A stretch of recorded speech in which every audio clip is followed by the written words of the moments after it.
মানালিতে ঘুরতে আসলে তোমরা যদি বেস্ট হোটেল বলো তাহলে আমি সাজেস্ট করব হোটেল নমস্তে ইন, যেটা তুমি কিন্তু বেয়াস নদীর পাশেই পেয়ে যাবে। আর তার সাথে এই সুন্দর বরফে ঢাকা পাহাড় আর সুন্দর নেচার, একদম কোনো কালার ছাড়াই।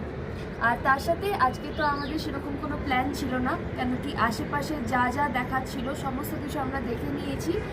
আর তাই জন্য আমরা সামনে আজকে হারিম্বা দেবী টেম্পলে গেছিলাম, ওখান থেকে এসে আমরা ঘরেই ছিলাম, কেন কি একটু বৃষ্টি টাইপেরও পড়ছিল আর বেশ ঠান্ডা ঠান্ডাও আছে। আর আমাদের তো আজকে রাত্রে বাস আছে, তো তাই জন্য প্যাকিংও করতে হতো, তাই ঘরেই আজকে আমরা অর্ডার করেছিলাম ভাত, কাশ্মীরি পোলাও, এটা হচ্ছে রাজমা, ডিম ভাজা আর দহি চিকেন, আর তার সাথে ডেজার্টে হচ্ছে ক্ষীর।